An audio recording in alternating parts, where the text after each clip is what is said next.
The latest. Thank you for all love and support. I appreciate you all. All in all, the Savior, the Protector, the Unifier, the Messiah, the King of Kings. The most loved. Captain Ibrahim Traore was attacked. And we know before then, the general from the United States of America, Michael Langley, accused Captain Ibrahim Traore of trying to use the gold in Burkina Faso to protect himself. From there, we saw an expose that came out, people who plotted this thing, and the headquarters was Ivory, and people are pointing fingers at the Ivorian president Alassane Ouattara of being involved in this plan to overthrow Captain Ibrahim Traore. Finally, he decided to visit France. You know that is where they always go. When they finish whatsoever, they'll go and give report. Then they'll give them another plot to come and plot again. So when he got there, an Ivorian met him and attacked him and told him that this thing that he's plotting in Africa, after we've all seen the demonstration worldwide, calling for the West to back off from Mali, Niger, and Burkina Faso, now the youth have taken it upon themselves to confront Alassane Ouattara in person when they had the chance to meet him in France. You see that these are leaders. When they are here, they are always bosses. It's here that we see that they are presidents. So when they are passing, you see the convoy ping-pomping 30, 40, 50. But the moment they leave here and they get to Europe's country, they are nobody. Nobody regards them. We even saw it when they went to the Queen's funeral. They saw the way they packed them in that car. And it was even one of them who was even a driver. They couldn't even give them some respect to get them somebody to drive them. Or they themselves became the drivers. Yellow people always smile and shake hands like the way they gave William Ruto the chance to sit on the seat in the United States of America. You see, when they are done with him, he will not even cross that White House. That's what they have been doing. So when Alassane Ouattara got there, he was just an ordinary person walking in France. And this man boldly and fearlessly attacked him and told him, this thing you are plotting and you are causing in Africa, don't think that when things escalate and you run to France will allow you to stay here.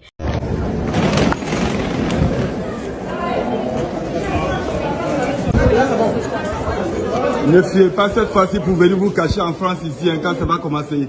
Ne fuyez pas pour venir vous cacher en France ici. Oui, oui. Mais je le dis, il ne faut pas qu'il fuit pour venir se cacher en France ici. Moi, je m'en fous. Monsieur Assis, ne vous cachez pas pour venir en France. Mon ami, moi, je m'en fous. Moi, je m'en fous.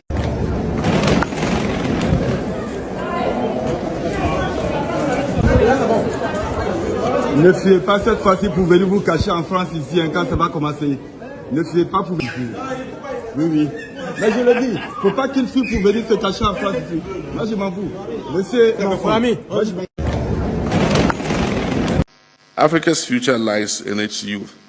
Over 60% of our population is under the age of 25, and yet their voices are largely absent in policy making. We must institutionalize frameworks that empower our young people and our women to lead at all levels of governance. You see, Traore has become a hero to Professor. I and him will drink coffee about Traore. But he's doing two good things, that he becomes an international icon. A young guy, younger than many of us. Traore has changed the price of uranium. France was buying uranium from Burkina Faso for $1 billion US every year. He stopped the French to buy his uranium. Today, Burkina Faso is making 85 billion from the same resource. We are selling uranium here. We have no nuclear power. We are just talking, everything is nuclear. We are just selling. Whether the Chinese are paying us the best price or not, we don't know. We are also afraid. What if they walk out of this deal? But Traore, a young man, a soldier, has changed his country. That's why Traore is now building up factories, processing plants of agro-processing, because he has resources. We have these resources. When we say some of these things must not be said in the open, but let's drink coffee and talk about the future of our country, we don't listen to one another. So, Foreign Minister, may your door be open for further engagement, deeper engagement in the national interest of our country, so that we start running, because we are crawling. We must start running. And this country has an opportunity to penetrate Africa, to penetrate the world, but we must run in and we must talk to one another so that we get the country going. Thank you. The Traore wakes up, dreams them up, Following morning, he makes a pronouncement. It is law. It is policy.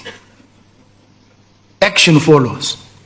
And I wake up and I say stuff, they look at me and say, what is this man talking about? We need to take it through this stage and that stage and put it to tender, float the tender. It takes 2 years, then we evaluate, then there are complaints, and there's an interdict. We wait another 4 years. By that time, you have to go and account to the people, and they remove you. Those who came before me did not fail because they didn't have ideas. They did. Maybe even better ideas. They just didn't implement them. Why? Because perhaps they failed to appreciate that the structures that are in place are not properly suited to the attainment of quick action. So you need to subvert some of these rules and processes unapologetically. And I will do it. Burkina Faso president said, no, this resources is all of us. We shall build it together. Go and hear the statement of that. Your own leaders can never go and emulate such human being. Talking about disappointment of Africa to their own children. He said, Africa leaders, we have to beg, we have to ask for apology to all our children that we have disappointed them. All the African leaders own every sons and daughters of their country an apology for disappointing us. We have our resources, but they are going to foreign country and begging money because they did not know their worth. That is the statement of such young man. I don't blame you when you put the old people to the seat. They have nothing to offer. But this one, thinking as a young man, he said, no, we are not beggars. These foreigners, these people are coming to beg us to do business with our resources. They know we are rich. No, we are not poor. But when you go to them, they are making the leaders of the African to see themselves as a poor people. We are no longer the Stone Age youth that will sit here for these our leaders to use us against the good ones and run after that to go and be hiding in yellow people's place and leave us to be suffering, that there's not going to be any hiding place for him. So he should be prepared. And now the leaders are saying it. We saw the president of Ghana's address, John Mahama, during the African Union Summit, when he was telling the leaders that now they have to change and make sure they be good examples, because now we the youth have lost trust and respect for them. We've lost trust in democracy, and now we don't even want to even hear the songs of democracy. And democracy is just on a time bomb, and anytime it is going to explode. And when it happens, trouble for them. So they have to change the way they do things to make sure they leave good legacy behind for us. And that is why we've seen that now whatsoever John Dramani Mahama is doing, he's very careful, because he has seen that we the youth are no longer the Stone Age youth that will sit down for them to come and sweet talk us, do whatsoever they want and go. Now we understand what politics and governance is, and we have seen good leadership, especially when we had Mali, Niger and Burkina Faso coming to open our eyes. So now any leader that is in Africa that is still sleeping and thinking that the youth are no longer in line with whatsoever they are doing should wake up. And that is the message that this man is sending to Alassane Ouattara, that we will never be afraid of you to confront you. We've seen that you are the reason to which Africa is not moving forward. You have been kept there as gatekeepers to make sure we will suffer for you and your children to enjoy, and we will no longer allow you to sell our lives, our next generations to come, just to benefit you and your immediate family. So the African youth is now fearless, and we've seen what happened to William Ruto as well. Now people are saying these are the sellouts. These are the ones that are selling our future to these people on a silver platter.